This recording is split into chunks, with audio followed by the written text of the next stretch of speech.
Ciao a tutti e benvenuti in questa nuova puntata di Musica Stretta.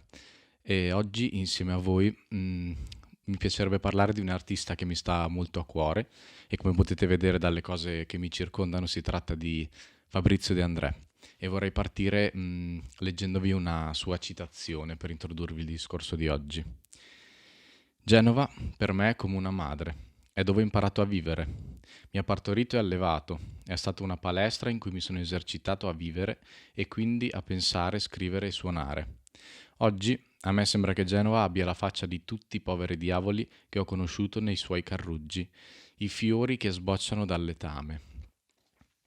E, D'André parla così della sua città, Genova, alla quale è stato sempre molto legato, anche se ha vissuto lontano da lei per una parte della sua vita, essendosi trasferito poi in Sardegna.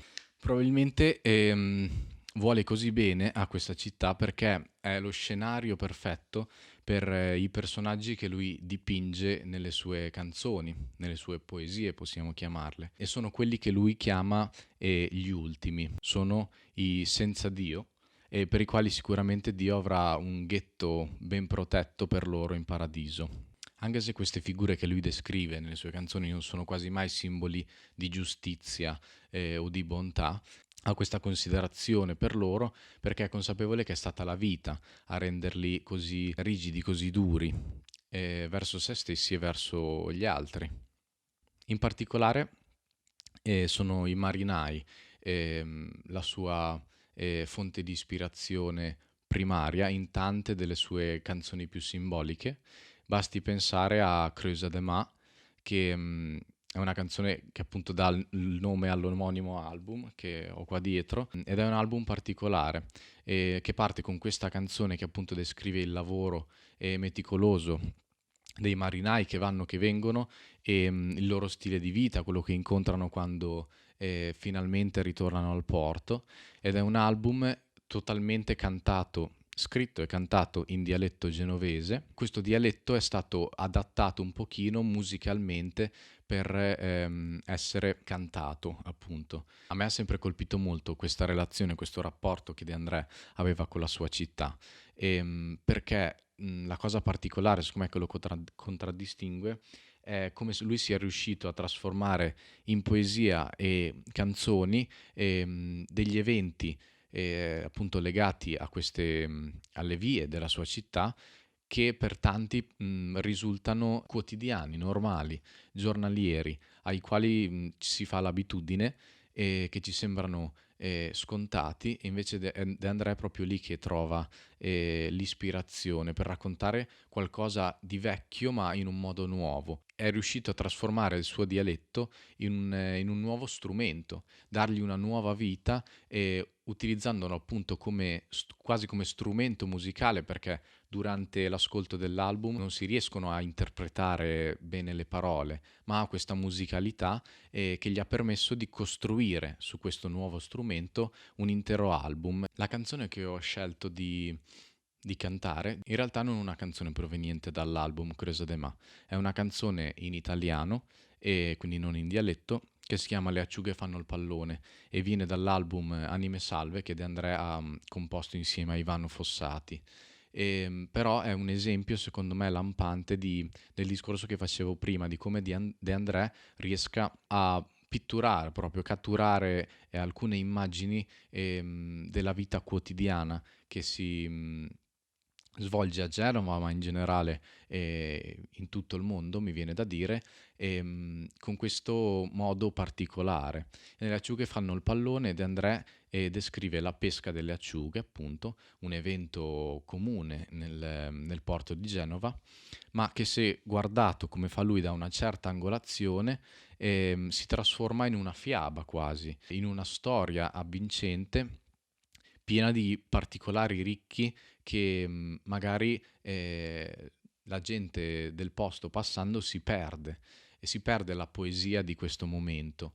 Infatti nelle acciughe fanno il pallone si parte proprio dal nome di questa canzone, dove le acciughe si agglomerano in una forma di palla tutte insieme per proteggersi a vicenda dall'ala lunga, che è questo pesce questo grosso pesce che nuota sotto le acciughe per predarle. Nello stesso momento, al di sopra delle acciughe, c'è la barca con sopra i marinai che devono fare in fretta a buttare la rete, come dice appunto nella canzone, altrimenti l'ala lunga, questo pesce, non gliene lascia neanche una. E questa tensione, questo momento che sembra così normale, si trasforma in qualcosa in un racconto molto particolare. Ed è questa quindi, secondo me, la magia, un piccolo assaggio, insomma, della magia che De André riesce a creare con le sue opere, cioè il riuscire appunto a catturare un'immagine, un'immagine che per tanti è scontata, ma appunto ha un occhio osservatore, un occhio che riflette, che si ferma a riflettere sulle cose, ehm, il mondo può apparire in un modo diverso.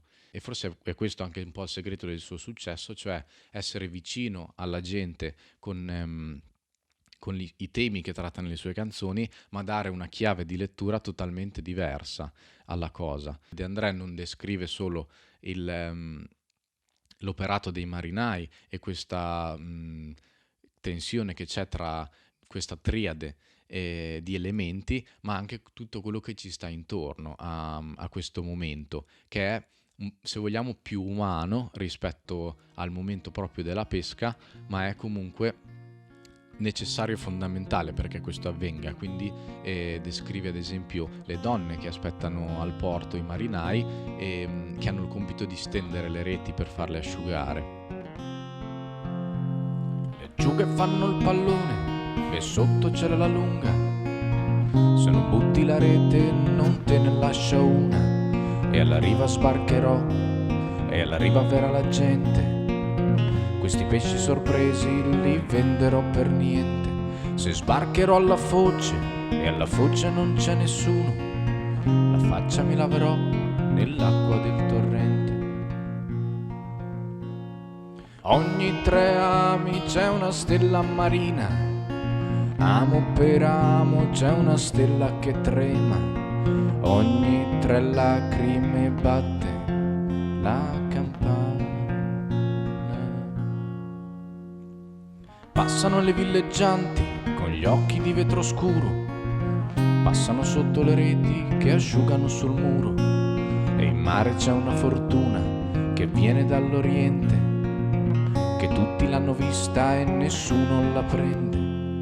Ogni 3 ami c'è una stella marina, amo per amo c'è un aereo che vola, ogni 3 notti c'è un sogno che mi consola.